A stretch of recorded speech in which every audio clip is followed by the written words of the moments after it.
20 million people. That's roughly the entire population of New York State. Gone, erased, dead. And one man was responsible for most of those deaths. His name was Joseph Stalin, and what he did to his own people is almost too dark to believe. You've probably heard his name before. Maybe you know he was the leader of the Soviet Union, or that he fought against Hitler in World War II. But here's what you're missing.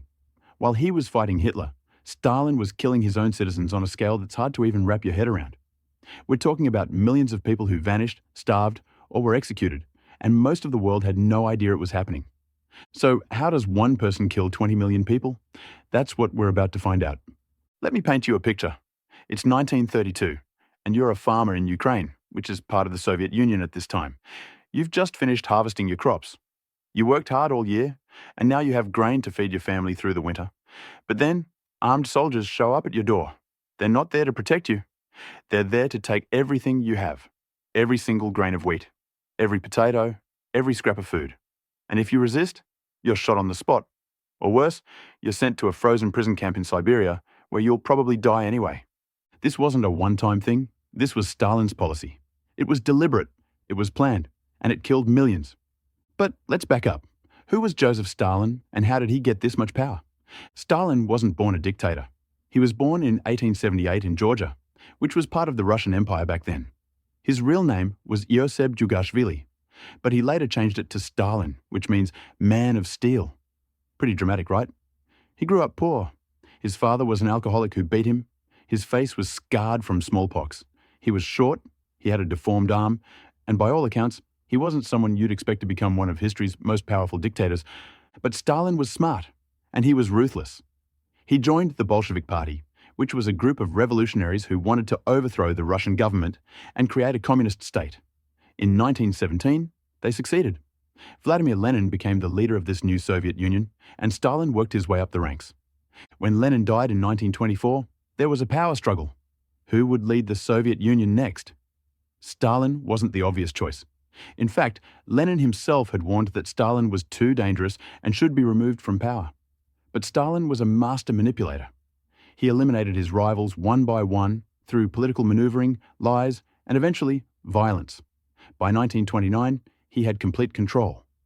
And that's when the killing really started. Stalin had a vision. He wanted to transform the Soviet Union from a backward agricultural society into a modern industrial superpower. And he wanted to do it fast. His plan was called collectivization.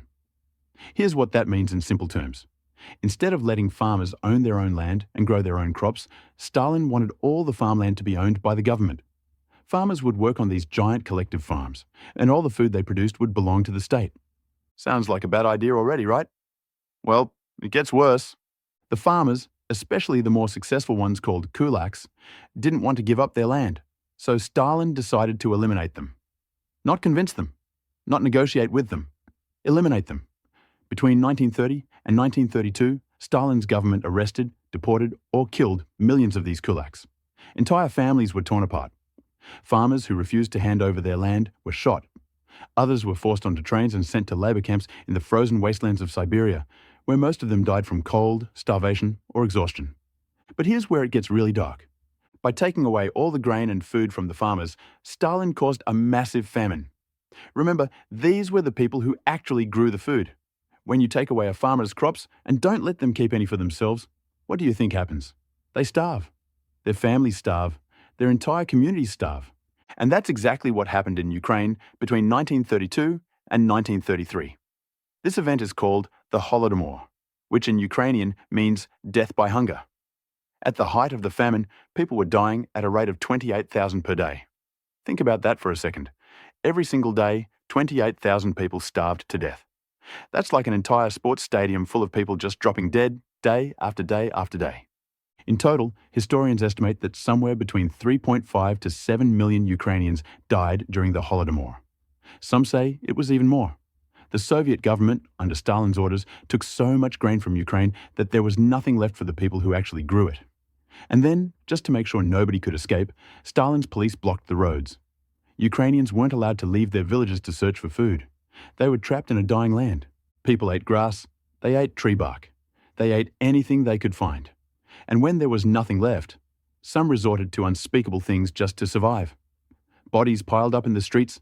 Entire villages were wiped out, and the Soviet government denied it was even happening. They told the outside world everything was fine. But Stalin wasn't done yet. In 1936, Stalin launched what's known as the Great Purge, also called the Great Terror. This was a campaign to eliminate anyone he thought might be a threat to his power. And by anyone, I mean anyone. Communist Party members, military officers, intellectuals, artists, doctors, teachers, regular workers. Nobody was safe. Stalin was paranoid. He believed that there were enemies everywhere plotting to overthrow him, so he decided to get rid of them. But here's the thing. Most of these enemies didn't actually exist. Stalin just made them up. The way it worked was terrifying. Stalin's secret police, called the NKVD, would arrest people in the middle of the night. You could be sleeping in your bed, and suddenly armed men would kick down your door, drag you out, and take you away. Your family wouldn't know where you went. They wouldn't know if you were alive or dead. And most of the time, you were never coming back. Once you were arrested, you'd be tortured until you confessed to crimes you didn't commit. The NKVD would beat you, starve you, threaten to kill your family, anything to make you confess. And then, after you confessed, you'd either be shot immediately or sent to a labor camp called a Gulag. The Gulags were hell on earth. They were located in the coldest, most remote parts of Siberia. Prisoners were forced to work in mines, cut down trees, or build railways in freezing temperatures with barely any food or shelter. Most people didn't survive. Between 1929 and 1953, more than 14 million people passed through the Gulag system, and at least 1.5 to 1.7 million died there. But the Great Purge wasn't just about sending people to labor camps. Stalin also ordered mass executions. In just 2 years, from 1936 to 1938, at least 750,000 people were executed. Some historians think the real number is much higher, maybe even double that. People were shot and buried in mass graves. Entire families disappeared.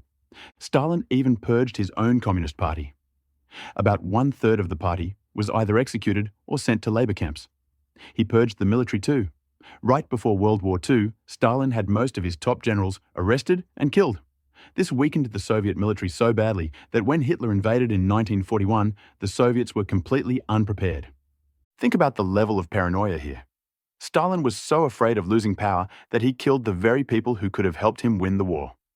He killed his own advisors. He killed his own friends. He even had the man who ran the secret police, Nikolai Yezhov, executed after he'd done all of Stalin's dirty work.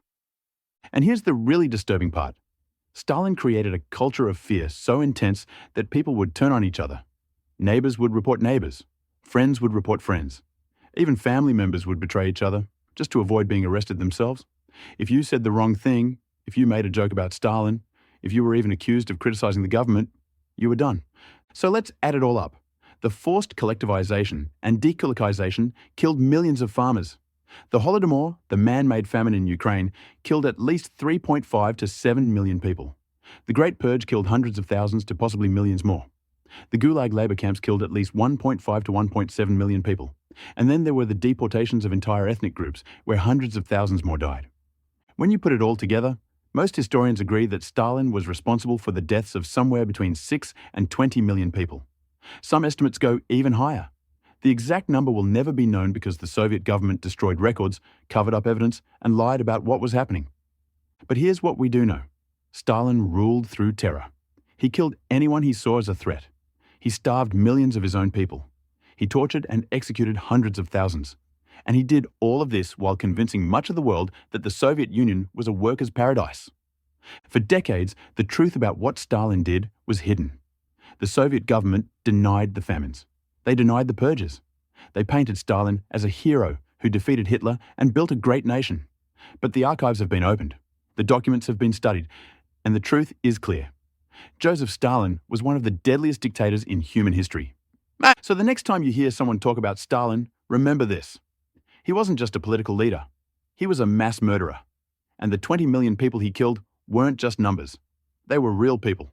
Farmers, teachers, soldiers, children, families. All of them wiped out by one man's quest for total power. Subscribe.